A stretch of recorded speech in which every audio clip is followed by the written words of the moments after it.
Welcome to where the screen door slams and the coffee mug hits the table. You're listening to The Family Balancing Act with me, Maureen Huntley, mom, grandmother, and board-certified holistic and functional medicine health coach. Each episode will explore the realities of your day-to-day family life in this modern era of nonstop texts, memes, and technology.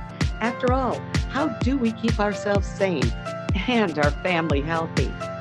I'll have amazing guests and thought-provoking discussions, and we'll take a holistic look at family health, emotional, physical, mental, and spiritual. Whether it's a micro perspective of family involving healthy snacks, teenagers with an attitude, stressed out husbands, partners, adult children, potty training, elder care, grandchildren, college prep, or a macro perspective of world events, including flu, earthquakes, the brainwashing media, finances, and oh, so much more. We'll find a way together. So take a deep breath, exhale, and know that you're not alone. Bring on the Family Balancing Act.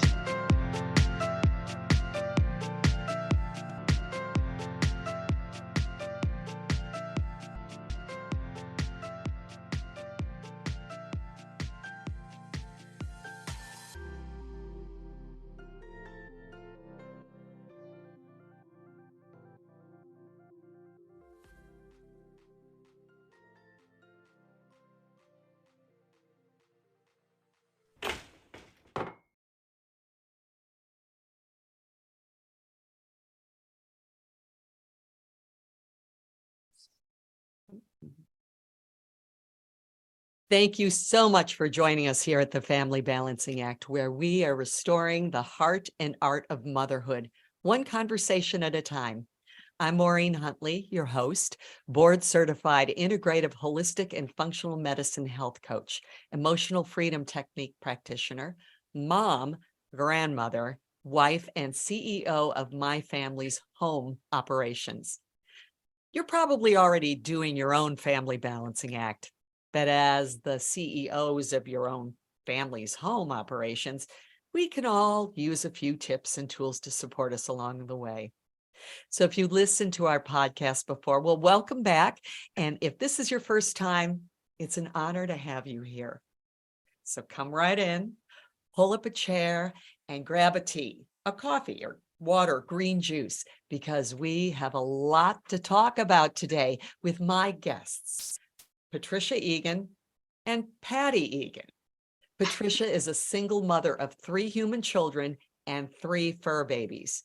She's a homeowner and works full-time. And besides all of this, she's the author of The Lioness, You Can Change Your Future.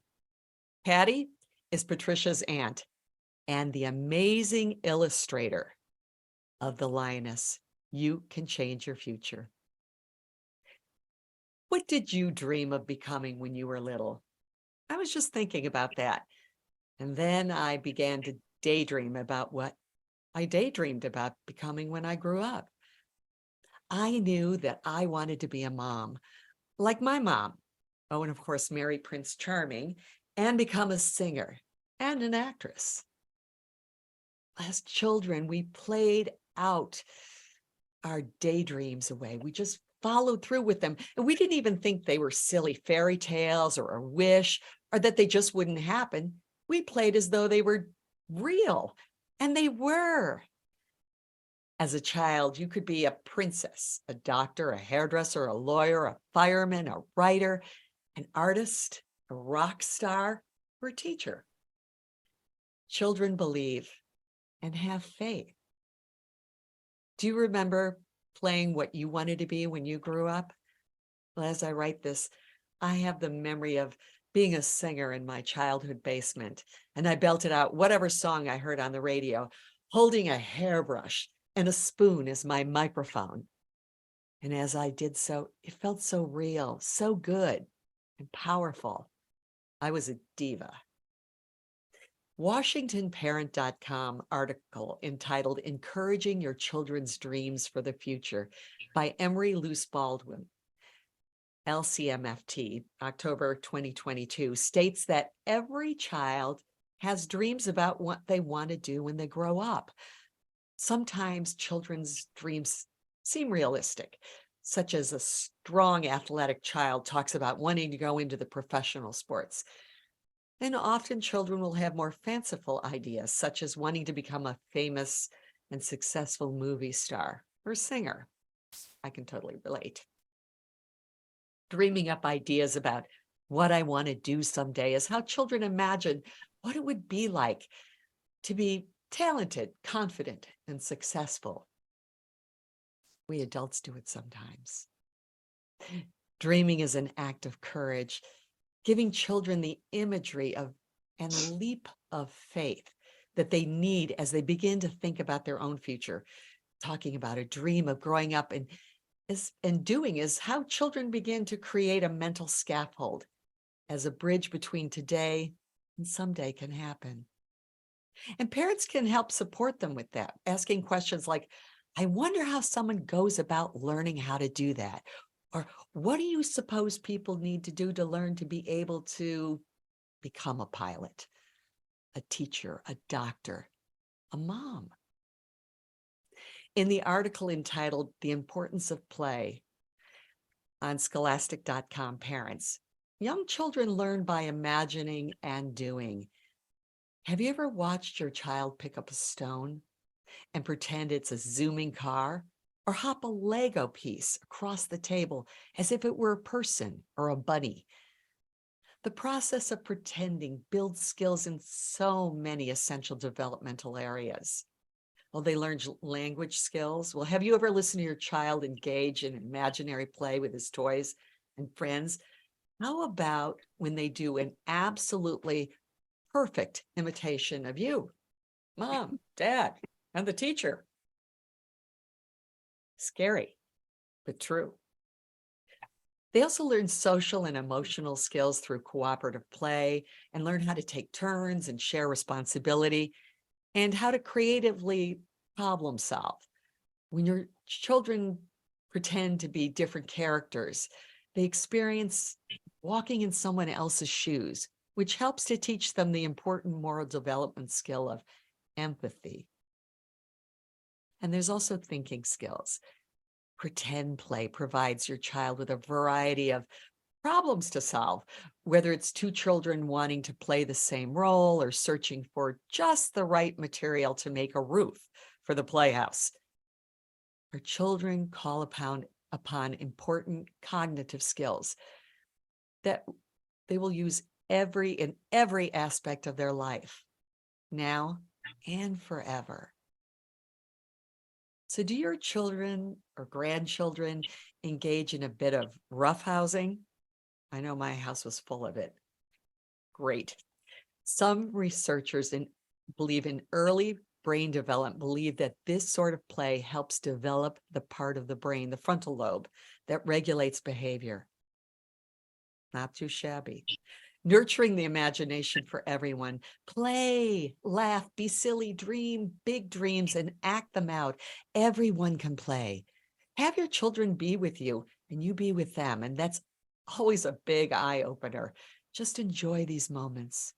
Our children are our greatest teachers.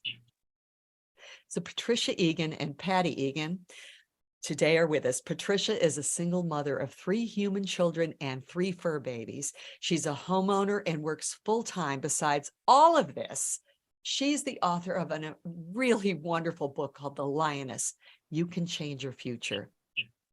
Patti is the talented illustrator of The Lioness, You Can Change Your Future. She is the mother of 2 sons while attending Syracuse University. She became a mother in her 3rd year. And Patti never stopped calling herself an artist. To quote her, she said, "You never know when your blessings come. You just have to be ready to accept them." I am so very honored today to welcome both Patti and Patricia and Patti to the Family Balancing Act. Welcome. Well, good to have you. Good for you to have us. I am so honored. It's great. I'm just so thrilled to have you on. I'm trying to get myself a little organized here. There we go. So welcome. And how on earth did you get here? Tell us a little bit. I'll start with you, Patricia, a little bit about your journey and about yourself. Just kind of fill us in and what's going on. So, as she said, I'm a mother of 3 human children, 3 fur babies. So in my spare time, I like to do photography with the children. And of course, we like to watch TV together. I got into writing when I was younger. I received a journal from one of my aunts. She said it may help me come out of my shell a little bit if I wrote down what I did each day. And from there into high school, my favorite class was English. And that's where I started doing poetry. A few of them either got published in the school magazine. And from there, I just started going through the journey of like writing down my everyday stories, some dreams. And the Lioness actually came out of a dream, which I turned into a poem, which of course now is a children's book. I love it. I love it. That is fantastic. I mean, what a journey. And the fact that you took what you loved and you've created from it. And Patti, your story is similar in that you studied illustration. Yeah. It's funny how both, we call her Trisha, both Trisha and I, we were the first ones within our siblings to have children, very young. And we also both had boys. I took her to her first sonogram, and that was a crazy journey, which we will not go into. But when I saw the sonogram and it said Patricia Egan, it was just like, wow, we really developed into, a lot of similarities that kept going throughout our lives. And here we are, we both took 2 different paths. I mean, I studied, she did not study, but we both got to the same place. And every time she, when I was reading her book, I said, she developed her dream or the words that she wrote. And I went into her words and developed the art to go with it. And it just so mishmashed together. And, so it's just been really, really fun. I wasn't sure in the beginning, but this was one of my previous things in my artist person that I wanted to do was illustrate a book. And now I'm checking that one off my bucket list too. Maybe that one will have a nice long list and you'll keep going. Oh yeah, we're talking about that. I'm not letting her go nowhere. That. That's fantastic. So Patricia, the Trishas, I love that, Trisha. Patricia, can you expound on what a little bit about the book and a little about that dream without giving out the whole story of the book, but just so that our listeners can kind of glean what that is and also the age range that you're looking for. So the age range of the book I chose was kindergarten to about 5th grade. And the understanding that all children like to be read to, even if they can't comprehend what they're being read. So as per some of the reviews, I actually got back some feedback and they said it's really good story for middle schoolers because they can understand and relate it to their own lives as they're growing up. And from there, really, I don't know. I just woke up one day and I just felt really creative. And I'm like, you know what? I think I'm just going to write this down. And the story itself is just about a little girl. Well, I don't know without trying to give away the whole story. Well, it is that little coming girl. of age. So yes, coming of age. So it's at the beginning of it, it's an innocent view through a little girl's eyes. And as she goes, she slowly understands that there's more to the world than she previously thought. And going through the Lioness, she kind of picks out some stuff that she would normally not see herself.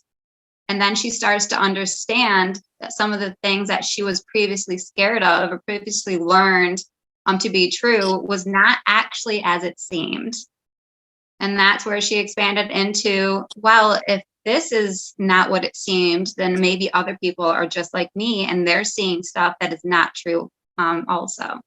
So from there, she's trying to explain as she goes to those dreamers that she found that there's more to the world than they were previously taught. I love it. Isn't the world like that for real? Yeah. You know, and so I would love to hear how, again, Patricia, how as a child, what was your childhood like that got you on this path? And do you see yourself as this little girl? A lot of my work has to do with my growing up, and I had a big imagination. I still have a big imagination. Thank God. Like I said previously, I actually received a journal because I was just standoffish with a lot of people, and I didn't like speaking to them. I liked my own space, and I can express myself better in written word than vocally, as you guys can probably tell right now. No, don't do that to yourself. Not here on the Family Balancing Act. It's great. I believe it's so important for children, our children, the children of the world, to have a foundation of courage and love and respect for themselves. Definitely. Which is what I love from your book. Thank you. It just, it's also a great book for adults. It really is. It makes you think in a deeper way. So many times we get so caught up in life that we're not going to the place, a deeper place that we can get through, like through prayer or meditation, how artwork, writing, however, illustrating, however we get there, but to this place of knowing we're okay and that we can continue to love ourselves up. And when we do so, we love the world up. That was that's nice word. It's beautiful. my own inner journey in reading this. I'm going to hold the book up for our those that are watching the Facebook Live or any of this on YouTube. But it's fantastic. So Patti, yes, I know through the words, you're like, yes. How through the words that Patricia had put onto paper, and she had created this beautiful flow. I love it is so poetic and poignant at the same time. And your illustrations, I'm going to open up a page to an illustration here. This is one of my favorites. And for those that are listening, I'm holding up a page that has the lioness on it.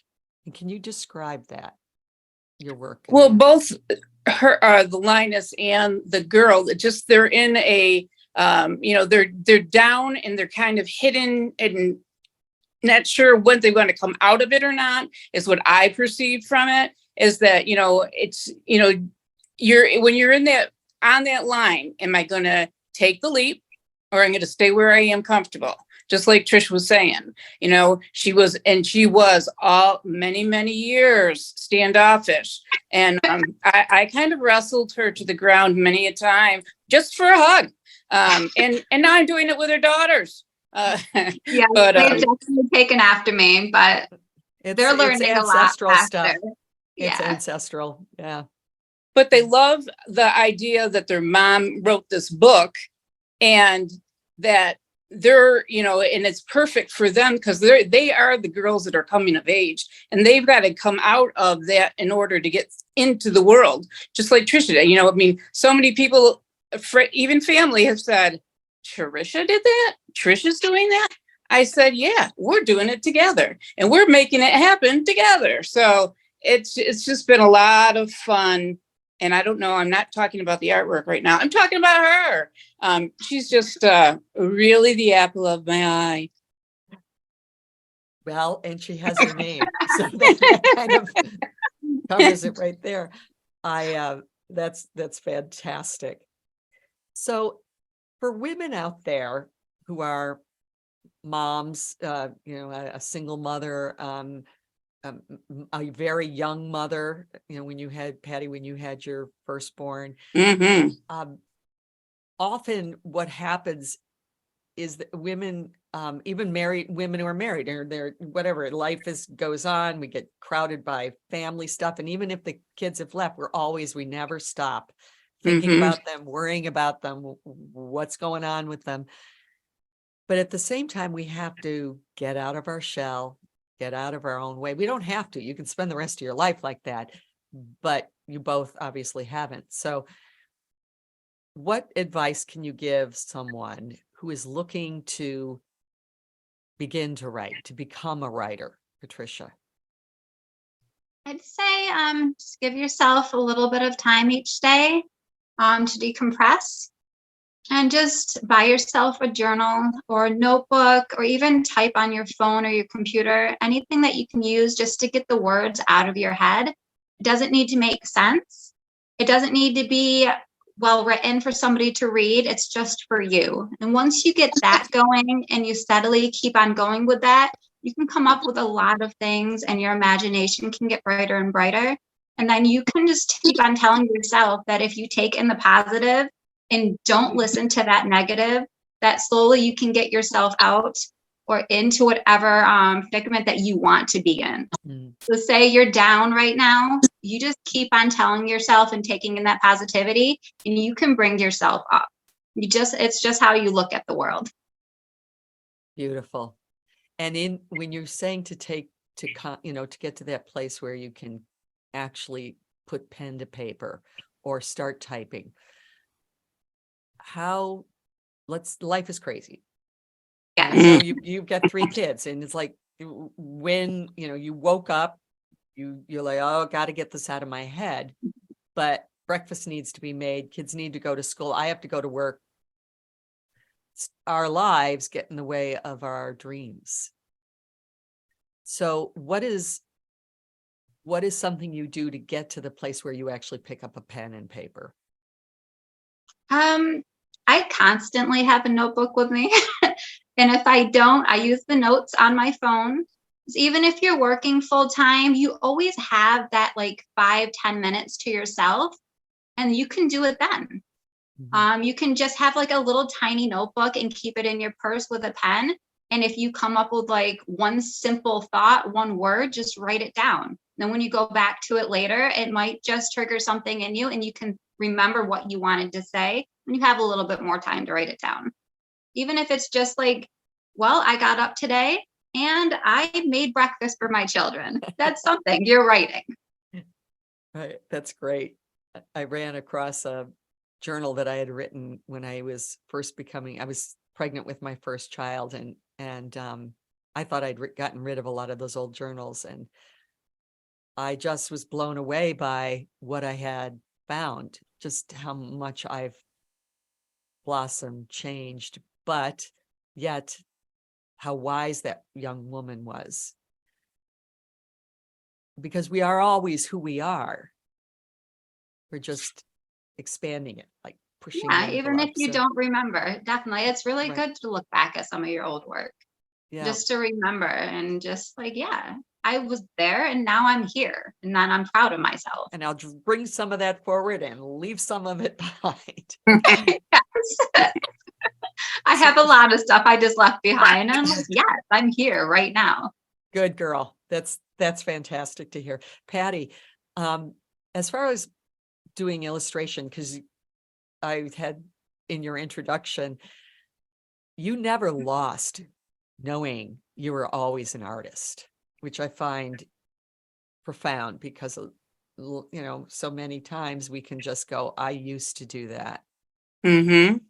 I started saying that, and then I talked myself out. No, I am an artist, and not even just that I went to school for it, But I even went, when I was little, I always wanted, when I saw art, I wanted to, be that creative person that did that. How did they do that? I want to do that too. And when I went to school, and then after I became a mother, my father had said, you are never going to go back to school. He was very negative about that last little bit of his life, because when I went and graduated, he died 7 days after. So he knew that it all worked out. He died with a smile on his face, I think. But it's just an important part to say it to yourself, that I am that person. I'm going to do more. And it takes a lot. And now that I'm kind of alone here, I have grandchildren. So when I want them, I can just love on them, and then they go back to their parents.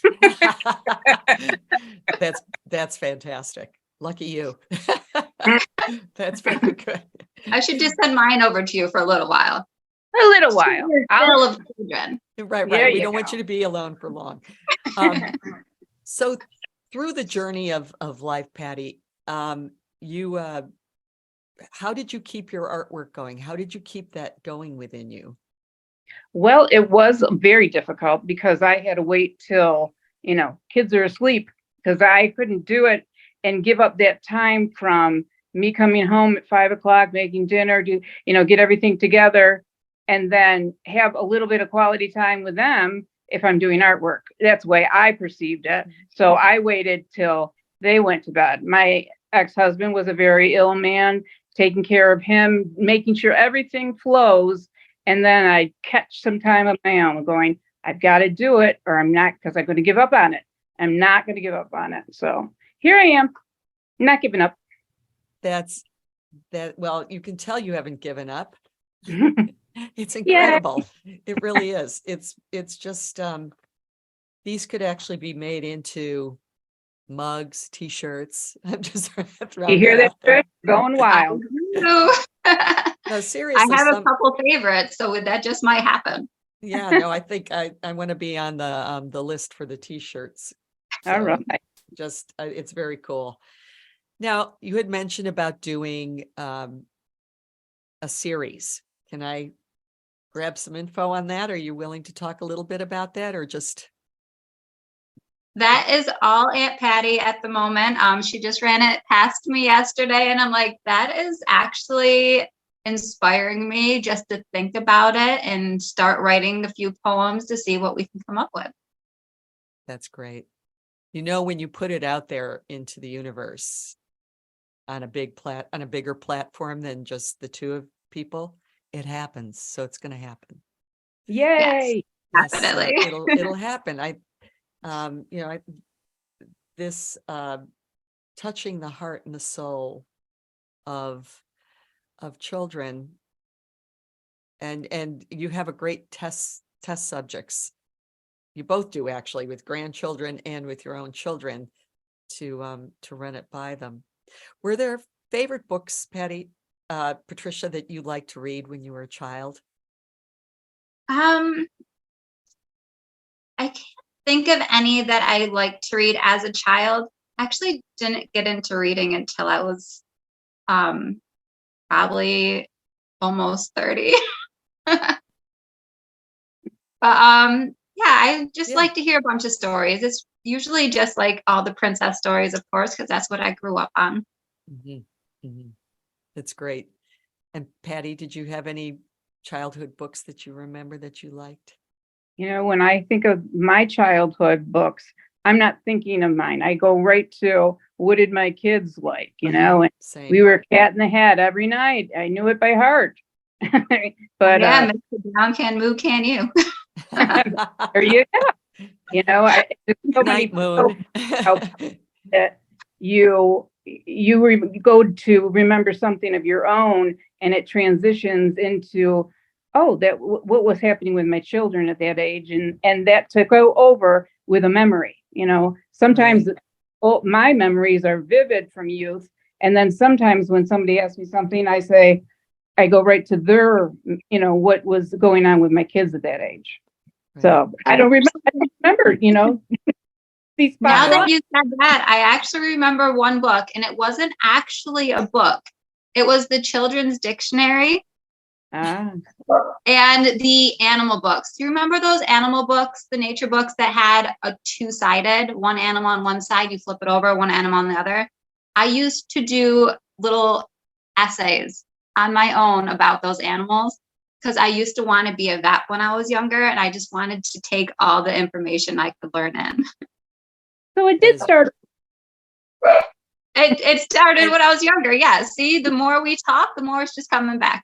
And here you've got your dogs in the back. That's great Yes, because think, see, you really are a vet. Yes. Oh, man, do that. But I'll be right back. He wants to join the camera, I think. No worries. No worries. I'm going to just that's great. So Patti, when you were a child, obviously you can't remember those books, but do you remember the games the games you used to play?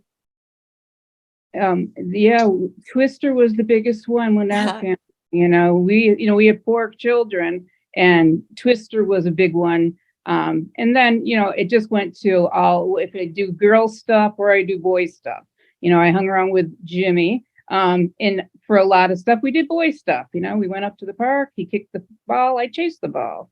It just, oh, there's my mother's cat. That's really funny. My mother's it's the fur baby. It's so much. The fur babies. It's all about you. Yeah, there she is. Oh, look at that. Isn't that great? I know it's fur babies. We forget.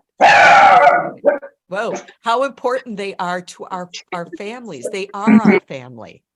They are our family. Well, I know as I think we're gonna close it down for today, but I am just so honored to have you. I think just because your doggies are like, you're done. You're done. I want your attention now. He wants to go outside. I don't blame him. It's actually pretty nice. Again, if you could tell us everything about where to find you and where to find your books. The book is on Amazon.com. So if you're searching without the link, it's going to be The Lioness. And then you're going to put Patricia Egan, Egan, and it will pop up under the Amazon search results. And then both mine and Aunt Patty's name will be under that, and then our profiles. Perfect.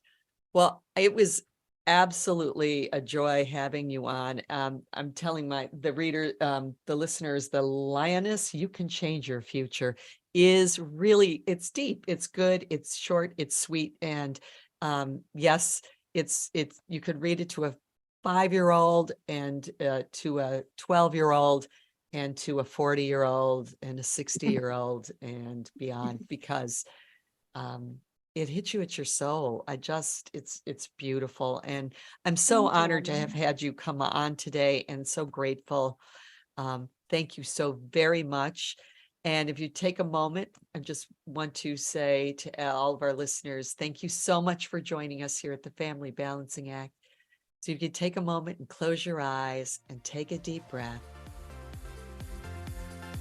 and release it. And know that you're not alone. You're on the Family Balancing Act.